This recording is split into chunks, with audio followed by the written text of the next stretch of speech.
Pablo Picasso, renowned for both his artistic genius and notoriously complex relationships with women, was a man whose charisma extended beyond his physical appearance.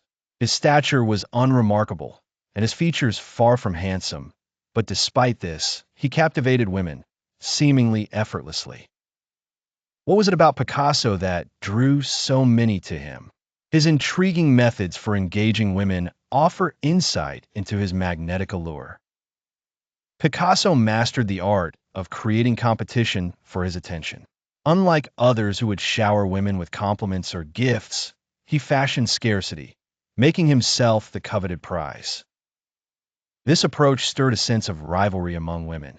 As one woman noted, Picasso never chose, he made us choose him. The allure of competition heightened their attraction, making him even more desirable. Dominance in conversation was another method Picasso wielded expertly. In any interaction, he was the focal point. His stories captivating, drawing his audience into a narrative that was larger than life itself. Yet, he maintained an aura of mystery by revealing little about himself, keeping his companions intrigued and wanting more. He once posed an enigmatic question to a woman.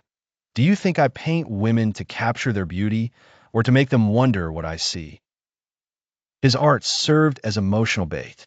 Picasso's artwork was not merely a profession, but a tool of seduction. He made women feel integral to his creative process, suggesting that their influence was vital to completing his masterpieces. One of his lovers confessed, I felt flattered, and before I knew it, I was his mistress. By entwining their emotions with his art, he rendered himself unforgettable. Picasso was also an expert in emotional balance, maintaining a constant flux between giving and taking.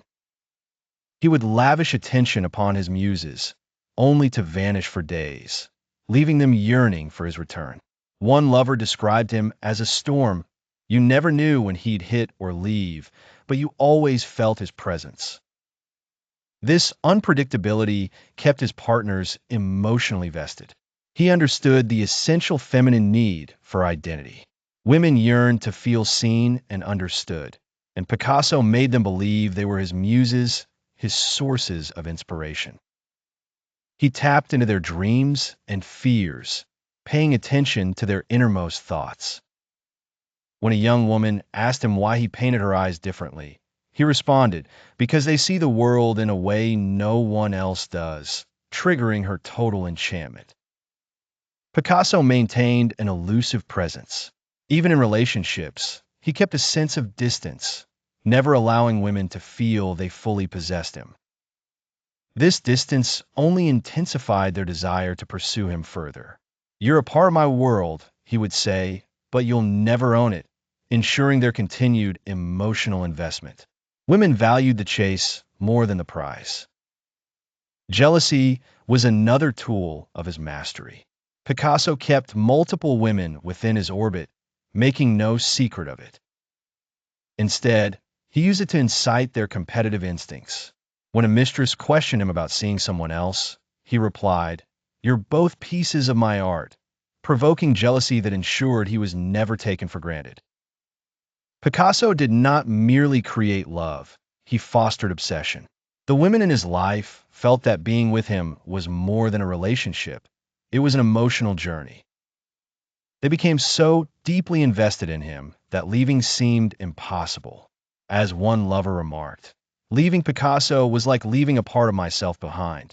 Picasso knew that once a woman invested emotionally, she was bound indefinitely.